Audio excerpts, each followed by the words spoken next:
Les forêts sont les poumons de la planète. Pour nous, les générations futures, leur préservation est essentielle. La forêt, elle est importante, on l'a souvent considérée importante, surtout pour les questions de production de bois, de matériaux bois.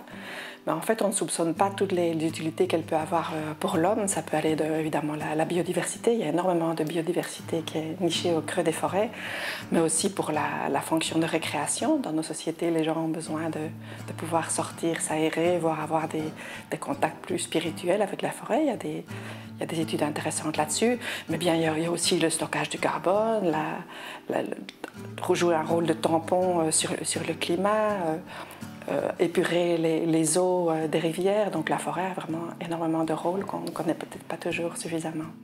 Au-delà du bûcheron ou du garde forestier, d'autres fonctions existent. Alors c'est ce qu'on essaie de faire ici en Wallonie, mais aussi ailleurs, c'est d'avoir une vision de l'aménagement du territoire et des forêts en particulier, qui ne va pas viser la seule exploitation du bois, mais ce qu'on appelle la multifonctionnalité. Donc essayer, pas nécessairement partout, faire tout partout, mais d'avoir une vision équilibrée des fonctions économiques, écologiques et sociales, et de pouvoir remplir ces différents équilibres sur le territoire forestier et autour.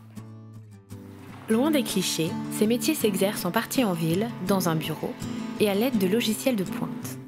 C'est le cas du département Nature et Forêt de l'administration wallonne à Mons, qui réalise des plans de gestion pour aider les gardes forestiers dans leur travail quotidien. Entre autres, estimation du nombre d'arbres qu'on peut couper, du nombre d'arbres qu'il faut replanter, choix des espèces à intégrer selon le milieu écologique. Si on a une forêt à l'équilibre, le grand principe c'est prélèvement égale accroissement. On ne prélève que ce que la forêt a produit sur les 12 années, par exemple. Par contre, si on se retrouve dans une forêt en surcapitalisation et qu'on a vraiment un fort capital en gros bois et qu'on n'a rien du tout comme petit bois et moyen bois pour reprendre la relève, il faut que le prélèvement soit plus élevé que l'accroissement. Une forêt, ça vit. C'est parce que les gens n'ont pas l'impression, en voyant la forêt, qu'elle évolue. Parce qu'évidemment, elle évolue à une échelle de temps qui est tout à fait différente de la nôtre. Un homme va vivre 70, 80, 90 ans. Un arbre, il vit au moins 120 ans, voire plus pour les chênes.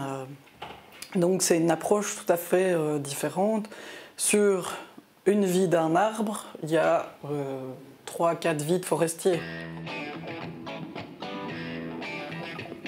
Donc mon métier, c'est d'être gestionnaire et expert forestier. Et donc je m'occupe de la gestion de propriétés forestières privées.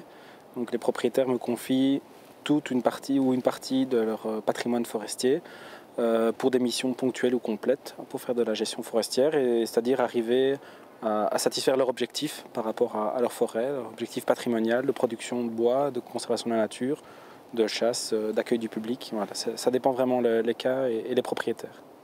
Alors ce qui est attirant, c'est le fait d'être au plein air. Ça c'est quand même agréable de ne pas être au bureau, même si on aime bien être au bureau quand les conditions sont moins décotes. Aujourd'hui c'est parfait. Le contact avec la nature, évidemment. Ça, je pense que tout forestier a ce contact privilégié avec la nature, ça, on ne peut pas le renier. Même si on sait qu'après, la nature est là et on l'utilise quelque part pour satisfaire les besoins de l'homme via la production de bois. C'est le cœur, c'est ça qui fait vivre 17 000 personnes en Wallonie. Et ça nous tient vraiment à cœur d'associer les habitants des villages voisins, les industries du bois à notre métier, tout en respectant le milieu, en respectant les habitats et les espèces, comme Natura 2000 le propose, mais aussi comme on le fait dans d'autres zones qui ne sont même pas Natura 2000. Donc voilà, c'est le bon sens aussi, c'est la conscience professionnelle qu'on se donne. Ces nouveaux métiers et défis ne concernent pas que nos forêts, mais s'exercent aussi à l'échelon international. On a une collaboration, un appui scientifique sur l'initiative de la Grande Muraille Verte pour le Sahara et le Sahel. Donc ce n'est pas l'idée d'avoir une muraille qui va traverser de part en part l'Afrique pour lutter contre la désertification, mais d'avoir une plateforme, une coupole qui permet de faire une coordination de toutes les initiatives nationales ou internationales dans la lutte contre la désertification et donc pour tenter de restaurer avec les populations les forêts dans les zones arides. Finalement, il existe plein de métiers liés à la forêt. Il n'y a pas que des bûcherons. Et même si on coupe, c'est pour son bien, pour garder une forêt à l'équilibre.